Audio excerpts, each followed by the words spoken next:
Good morning, everyone. Dr. Lisa Marie here. Had a bit some technical difficulty this morning, so we're a little bit late, but I am so glad you are here. I am so thankful that you are taking this journey for us to come together, for us to join one another, for us to support one another. Women, we can do this. Men, we can do this. We can support the women in our lives. So I'm asking you, share this with your friends, share this with your sisters, share this with your daughters, share this with your mom, the women in your family, share it in the groups that you're in your church. Ladies, we can do this. This is for us. And men, I encourage you, if you have a woman in your life, if you have a daughter, share this because we need each other. We need to support each other. We are a community, and it's so important to come together as that community to uplift one another. When there's so many things trying to destroy us, when there's so many things trying to tear us down, when there's so many things that are trying to say that we are not capable of doing what we are designed to do, oh no, we have to come together and change that. So like I said, I'm Dr. Lisa Marie, and everything I'm talking about today comes from my journal here, Radiant Reflections. If you have not already gotten it, please do so.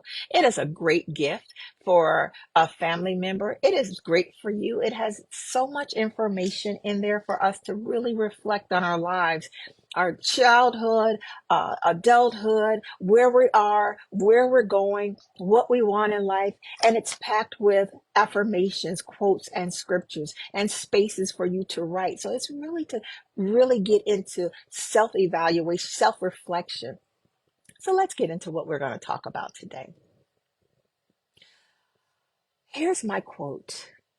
To everyone and everything that has ever tried to make me feel inferior, it stops now.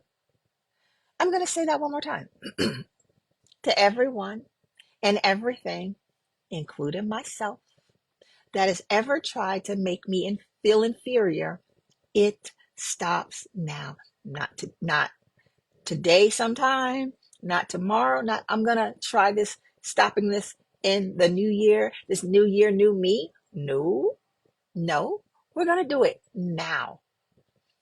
It is now, the time is now. You know, where people say it's never too late. We don't want to get to the too late. So it stops now. I was looking at when I was thinking about this, we hear this term imposter syndrome. Imposter syndrome, and that's self-doubt of our intellect, our ability, our accomplishments. And just to be transparent, I dealt with that imposter syndrome. I had done so much in my life, and I still dealt with that. Well, maybe I can't do this, or maybe I can't do that. This is why I can't do this, and this is why this is not working for me. Well, I can't accomplish this when I was already walking in it. And so, as I was thinking about this thing that was self defeating, I thought of the scripture, Philippians 4 and 13. I see a thumbs up. Thank you for that. I can do all things through Christ who strengthens me. And I was like, oh, that's the total opposite of this worldly statement, this label that the world has developed. I can do all things through Christ that strengthens me.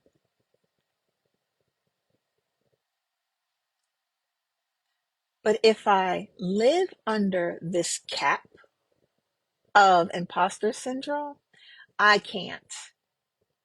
If I live under that idea of imposter syndrome, I'm saying to God, I can't do all things because I I have this thing in my head that says I can't. That's self-doubt. I have this thing going on within me that says I'm not smart enough. I don't have enough skill set. I don't have the money. I don't have the following on social media. I don't have the connections. I don't know the right people. I don't have a seat at the table. I'm not even in the room. That may be true right now. But if I speak that, if I live under that umbrella of the imposter syndrome, I'm never going to. And so if you are thinking about starting a business, if you're thinking about writing a book, if you are thinking about stepping up in your career, if you're thinking about starting a family, whatever it is you are thinking of doing, don't let this syndrome stop you. Don't let this thing that the world has identified, and don't get me wrong, I'm not saying that it's not real. That's not what I'm saying. What I'm saying is we don't have to live under it. We don't have to identify ourselves by it. So, quick story. When I was in elementary school, I wanted to be an artist. My favorite class was art class. And I would go with the anticipation that I was going to draw and paint and create these great images. And I recall, sitting at my little desk and the teacher coming by. I still remember her name. So this tells you how significant this was for me. Um, I see the fireworks. Thank you so much. Um, but this was so significant for me. I recall she looked down at my paper. She tilted her head a little bit and she said, "This is good, but you'll never be an artist because you're left-handed." Mm. When I say that shook my little core, because that's all I wanted to be. I wanted to be an artist. Please excuse me. And I felt defeated. I felt deflated. I felt that my dreams in life had been dashed by someone else's statement, someone else's thought of me. And then to say how God created me as having a left hand that was dominant was a problem, would hinder me from my success. And so I went years not drawing and not being creative.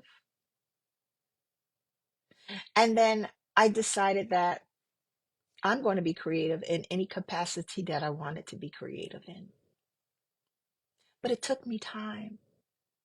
And so maybe someone has said something to you, even as a child, that has brought on this imposter syndrome. Maybe someone has put you in a box and sealed it to a certain level, and you're still there. It stops right now. You don't have to live under that. I don't have to live under that. You don't have to live under that. I see Jay Harris. Hey, Jay Harris, how are you? I see Mel Newsom. Thank you for joining. How are you this morning? But this imposter syndrome, it runs deep because when we look at what people say to us, what society says to us, that we're not good enough, that we might not be capable, we might not be equipped, we might not have the skill set. The odds are stacked against me. Okay. But that's not where we stay. We don't stay under someone's words. We don't stay and live under someone's thoughts. We don't allow what someone else says and believes about us to take residence in our heart and in our mind. That's not going to, it stops today. Say that with me. I refuse to let anyone or anything, even myself, make me feel inferior. It stops today. Why? Because I'm fearfully and wonderfully made. Why? Because I can do all things through Christ that strengthens me. And so when we're living under the world's idea of this inferiority syndrome, we hinder God from moving us up to where he wants us to be. We tell God that our purpose can only go as far as what people believe about us. And so when we look back and we don't see ourselves as doing all that we were created to do, all that was we were purposed to do, it's because we lived under a cap. We lived under someone else's idea. We lived under someone else's belief about us, and it became our own. Remember in previous videos and lives, I talked about that those emotions and those thoughts take up residence. We have to look at what is living in our thoughts, whether we store them in boxes, whether they're dusty and just hidden. They eventually come out. They might come out in our actions. So we have to look at what's taking residence in our lives. And there's situations that can cause us to feel inferior, to cause us to fall under this umbrella and not allow us to do what we're purposed to do. Relationships. Maybe you had relationships, whether intimate or personal or family, friendships that ended, that didn't go well. And you were seen as the one who was the problem. Now, maybe you didn't do everything right. Maybe there are some things that you could have done better. But when you start saying, I can't have a relationship with my family. I can't have a relationship with friends. I can't have intimate relationships. I can't do this. I can't do that because I'm not a good person. I've done this. Okay. Don't live under that. Don't live under that. Maybe people said some very harsh things to you as a child and it kept you here. Do not live under that. Break it. Break it today. It stops now, right? Looking at our careers and our work life. I've heard so many people tell me how they have gone on to train people and those people have taken their jobs. Or the company has given those people a position above them. Think about what that does to you. Think about what that can do to a person. What's wrong with me? Why didn't I get promoted? Why am I teaching and training others and they're excelling and I'm right here? And maybe you've gone to your supervisor and talked about, well, you just got to work on this and you nope, nope. That's somebody else's thoughts that's capping us.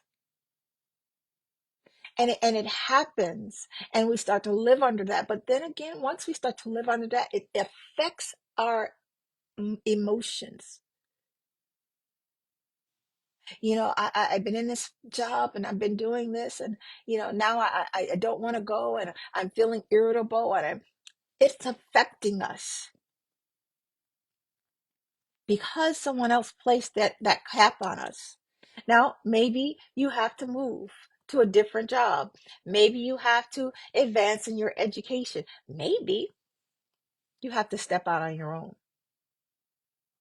because you can do all things through Christ that strengthens you. Looking at societal and systemic barriers, we know there are systemic barriers that say we are supposed to stay here in our place. No.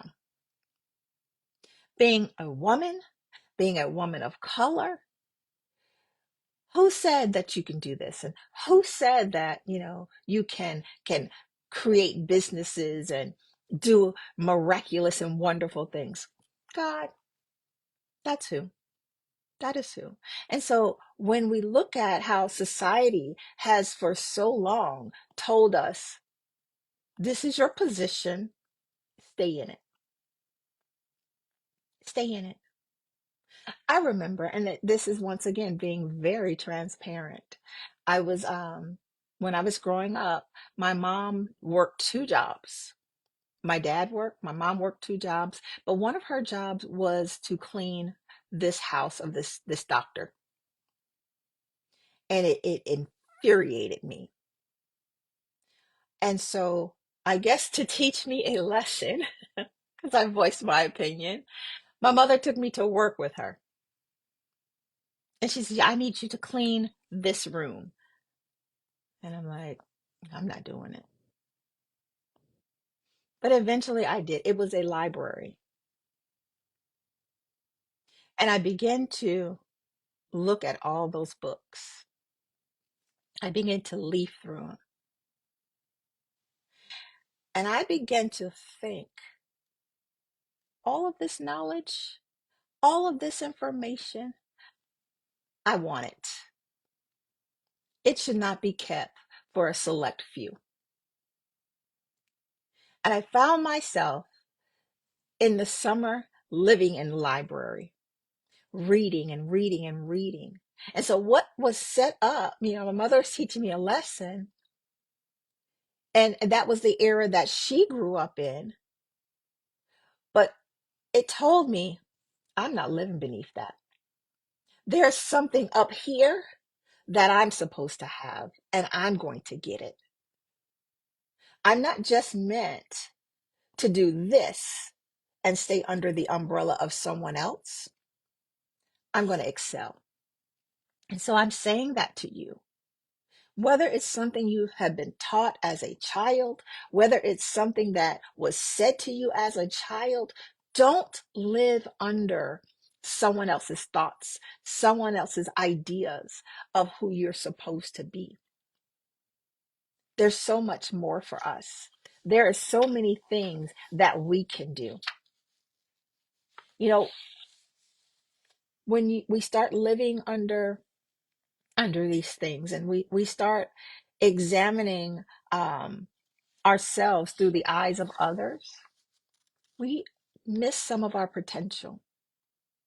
When we start looking at ourselves and saying, well, no, I can't do that because of this, we start setting up roadblocks and stumbling blocks. I'm asking you, I'm encouraging you, make them your stepping stones. Remember, we're fearfully and wonderfully made, and that we can do all things through Christ who strengthens us. And if we live under this syndrome, the strength of Christ cannot move up. It cannot grow in us. We can't do all things. Now, like I said, I'm not saying that imposter syndrome is not real. I'm in this field of mental health. I work with women all the time. Wonderful. Thank you, Mel. I need to hear this. Thank you. You're so welcome. But looking at that, it's real, but it doesn't have to be our story. It doesn't have to be our destiny. It doesn't have to be something, I see the fireworks, thank you so much. It doesn't have to be how we identify ourselves. It doesn't, thumbs up, thank you so much. It doesn't have to be our future. Yeah, maybe we lived under that before, but what do we do today? What steps do we take? What are we supposed to do? Another quick story. I was teaching a group of women on different things, health and wellness and fitness and mental health and resiliency. And a person who I thought was very close to me, another woman who I thought like we were really connected. And this is talking about other people's ideas and judgment. And so she said to me, well, what makes you think you can do that? That hit me. It hit me in my heart, and it hit me here in my mind, because I thought that we were connected, in that we were supporting each other. And I had to take a step back. And I said, because God said I could. And because I've had all this education, And I see women being blessed. So that's what makes me able to do that. And that stayed with me. And then maybe, several months to almost a year later, I got a text message from her and she says, I'm teaching too now. And again, come on, let's be real. We're human. Initially, I was like, no, she did not. Are you kidding me? But then I had to pause and I text back. I said, that is wonderful. I'm so happy for you. I just know so many people are going to benefit from what you're offering them. Ended the conversation. Because think about it, right? If we're supporting one another, everyone might not have your best interests, but it does not mean we have to lower ourselves to their level and idea. Maybe she needed to hear another woman say, you're going to bless other people. Maybe those were the words that she heard growing up. What makes you think you can? And so speaking to her and saying, I'm so happy for you. This is wonderful. Not only did it could have possibly blessed her, but it blessed me to know that even when someone talks down to you, even when someone tries to make you inferior, even when someone tries to put you down, you don't have to go there. Because I'm moving up. You're moving up. We're moving up. And there is no limit. The only limitations that we have is what we put on ourselves and what we allow others to put on us. The only limitation that we have is that we sit under this idea that I'm inferior, I'm not smart enough, I don't have enough skill set, I don't have the money, I don't have the support. Okay, you don't have the support. Encourage yourself. It's okay. There are people waiting for what you have to give them. This, your gift and your purpose, it's not just for you. There are people that you were purposed to help, to serve, to support, to encourage, to build up. And yes, we go into business, let's be real. We go into business to make money. But when our business is also our purpose, there is a need there. Someone needs it. And so when we operate in, I'm going in my purpose, I'm going to move up because I can do all things through Christ that strengthens me. Whether or not people cheer you on, it doesn't matter. Now, sure, would you like to hear, well done? Would you like to be validated? Would you like to hear that, I got your back? Of course, who wouldn't? But if you don't let it stop you. If you have those people that are saying, what makes you think you can do this? If you have those people that say that you're going to fail, if you have those people that say, well, other people have tried it, it never worked. If you have those people that tell you that you're not going to be successful, if you have those people that tell you to stay in your place, those are not the people that we need to be feeding our thoughts with. And if you don't have those people, we need to build some connections.